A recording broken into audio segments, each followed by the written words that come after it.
अच्छा, फिर हम कवर करते हैं epididymal cyst, which is a benign fluid swelling in the epididymis, and it's not associated with malignancy because it's a benign cyst, right?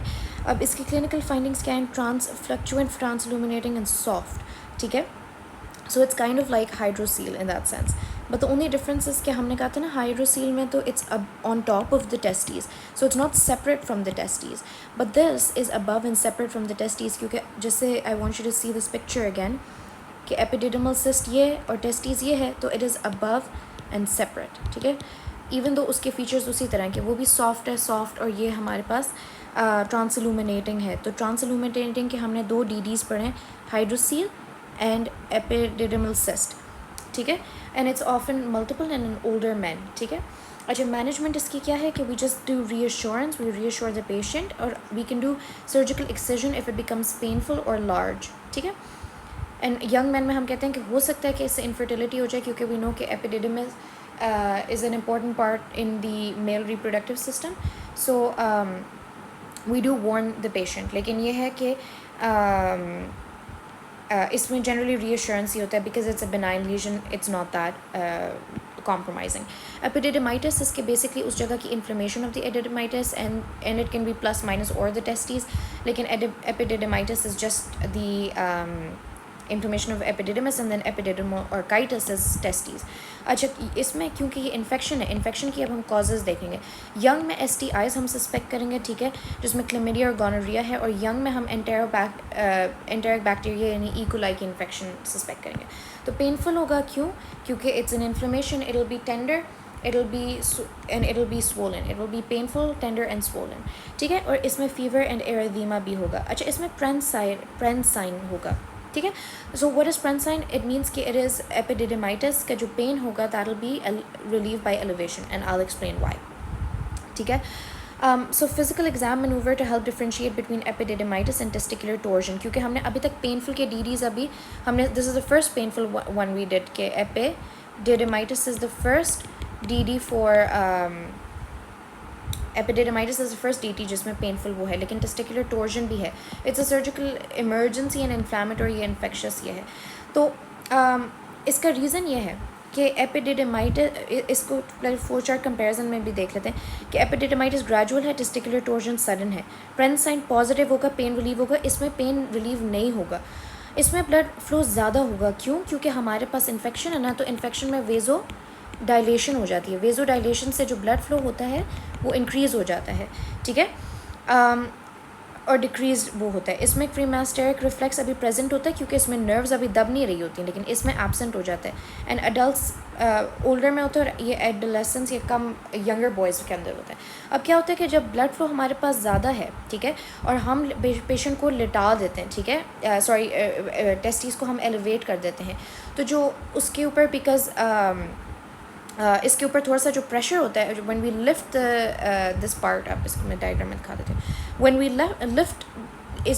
We lift this part up, तो थोड़ी सी जो इसके ऊपर, क्योंकि because it's going down because of gravity, तो उसके ऊपर प्रेशर बनता है ना, ये और भी प्रेशर होता है. But when we lift it up and we give it support तो the pain is relieved. However torsion में तो यहाँ पे तो स्ट्रैंगुलेशन ऑफ ब्लड वेसल है, तो इवन तो हम उसको टेस्टिस को जब लिफ्ट करेंगे तो ये पेन रिलीव तो नहीं होगा. लेकिन एपिडिडिमिस में क्योंकि इस जगह की इन्फ्लेमेशन है और क्योंकि ये इसके अंदर टेंशन भी है, व्हेन इट हैंग्स डाउन, तो जब हम इसको लिफ्ट करेंगे तो पेन थोड़ी सी रिलीव हो जाएगा, ठीक है. सो फिर क्रीमास्टेरिक रिफ्लेक्स प्रिजर्व्ड होता है इसमें क्योंकि नर्व्स अभी कॉम्प्रोमाइज़ नहीं है. अब इसकी हम इन्वेस्टिगेशंस देख लेते हैं. तो जो इन्वेस्टिगेशंस है ना वो है यूरिन डिप, ठीक है, कि हम देखेंगे UTI तो नहीं है, कि एंटेरिक जैसे ई कोलाई है. फिर उसके अलावा हम STI स्क्रीनिंग देखेंगे एंड स्क्रोटल डॉपलर, क्योंकि हम रूल आउट करेंगे टोर्जन को, क्योंकि ये हमारे पास ब्लड फ्लो के बारे में बात बताएगी. फिर उसके बाद हम देख लेते हैं मैनेजमेंट में हम एंटीबायोटिक स्टार्ट करेंगे क्योंकि हमें पता है कि ये स्वेलिंग है, सॉरी इन्फ्लेमेशन का प्रोसेस है. तो सेफ्ट्रायोक्सिन एंड डॉक्सासाइक्लिन हमें पता है is the regiment for STI. Non STI में सिप्रोफ्लॉक्सासिन देंगे. अच्छा, फिर उसके बाद इंग्वाइनल हर्निया देख लेते हैं. अब इंग्वाइनल हर्निया बेसिकली क्या है कि हमारे पास protrusion of abdominal contents through the inguinal canal into the scrotum, and it is indirect is via the internal ring, and then direct is through the abdominal wall through the Hasselbalch triangle. We already know this. अब इसमें क्या है कि inguinal hernia is you can't get above the swelling. क्यों? क्योंकि swelling is coming from the, let's say अगर indirect है तो it's coming क्या कहते हैं, it's coming from above, right.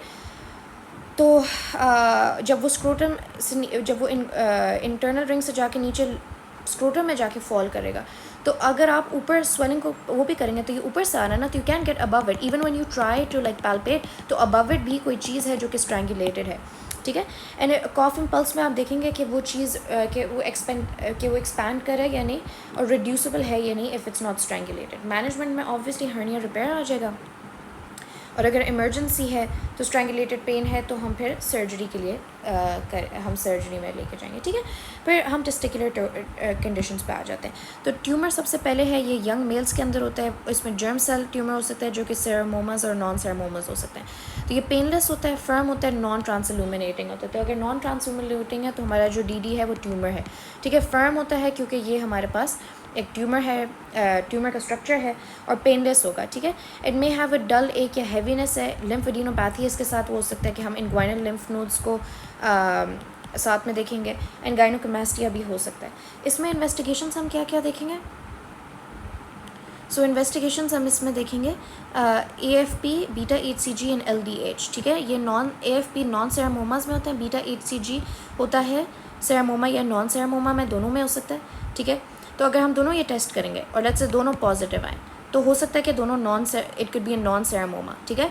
लेकिन क्योंकि AFP जब पॉजिटिव आएगा तो it can not be a seminoma, so it means कि it is a non seminoma. लेकिन अगर लेट्स से दोनों में, इसमें लेट्स से नेगेटिव आए और इसमें पॉजिटिव आए तो इट इज़ अ सेरामोमा। अगर इसमें भी पॉजिटिव आए और इसमें भी पॉजिटिव आए तो देन इट्स नॉन सेरामोमा। तो this AFP is a differentiating mark. फिर LDH, ठीक है। अब LDH भी हम करते हैं। तो LDH हमारे पास जनरल सेल टर्नओवर मार्कर होता है, and it's hard in tumour burden और मेटास्टेसिस, ठीक है। फिर उसके बाद बीटा HCG है जो कि हमारे पास सिंक्शोट्रोफियोब्लास्ट में होता है, सेरामोमास एंड नॉन सेरामोमास, और ये हमारे पास नॉन सेरामोमा की हमने बात की थी। CT टैप हम करते हैं थोरैक्स, एब्डोमेन, पेल्विस स्टेजिंग के लिए, ठीक है।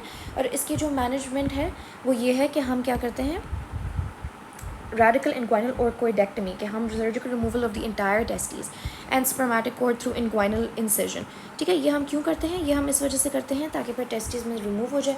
एडजंक्ट कीमोथेरेपी देते हैं जिसमें बेप है, ब्लियोमाइसिन, एटॉप्सिसाइड या सिस्प्लांटिन, जो कि प्लांटिन है, बेसिकली प्लांटिन इसका दूसरा नाम है। तो बेप, ब्लियोमाइसिन, पी से प्लांटिन, और फिर उसके बाद इटॉपोसाइड, और survival rate is more than 90। No, इसमें हम बायोप्सी नहीं करते, क्यों, क्योंकि सीडिंग का रिस्क हो जाता है। अच्छा, टेस्टिकुलर टोर्जन एक इमरजेंसी सिचुएशन है जिसमें स्पर्मेटिक कॉर्ड्स ट्विस्टिंग हो जाता है, जिसकी वजह से स्कीमिया होता है। इसकी वजह से क्या होता है कि सडन यूनिलैटरल पेन होता है, ठीक है।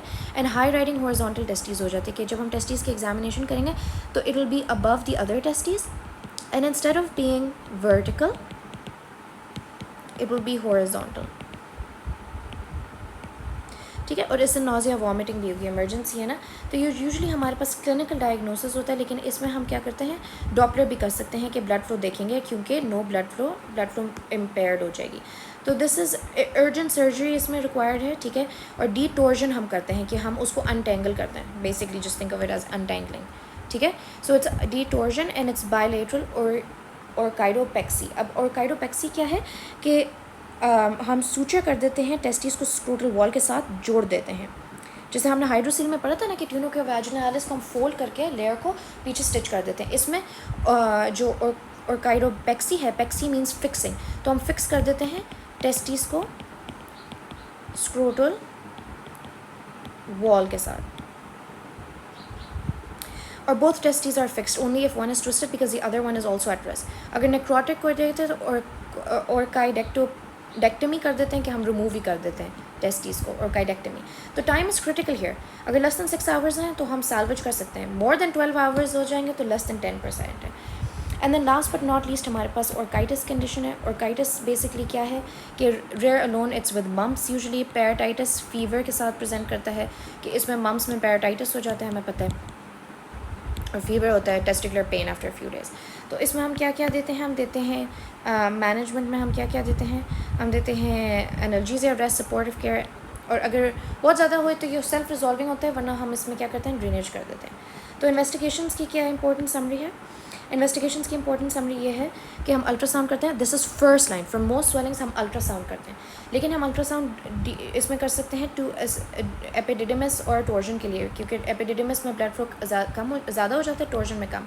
Urine test, infection, STI, tumour markers हम अगर नॉन ट्रांसइल्यूमिनेटिंग हो और फर्म हो। CT टैप स्टेजिंग करते हैं टेस्टिकुलर और सीमन एनालिसिस वेरिकोसील में। क्यों? क्योंकि वेरिकोसील में मैंने कहा था पेम्पिनीफॉर्म प्लेक्सस कॉम्प्रोमाइज़ हो जाता है, उससे हमारे पास कंकरेंट एक्सचेंज जो होता है वो कॉम्प्रोमाइज़ हो जाता है, जिसकी वजह से इनफर्टिलिटी हो जाती है। ठीक है, अब इंपॉर्टेंट पॉइंट्स टू रिमेंबर क्या है कि always assess whether swelling is testicular और एक्स्ट्रा टेस्टिकुलर। कैसे कि हम उसके टेक करते हैं कि is it separate from the testis, और ट्रांसइल्यूमिनेटिंग फ्लूइड होता है, टेंडर हाई राइडिंग अगर टेस्टिस हैं तो हम क्या सस्पेक्ट करेंगे? Torsion and act fast. Firm painless lump है, ट्यूमर है, unless proven otherwise. If you can get above the swelling, cough impulse है, हर्निया सोचना है।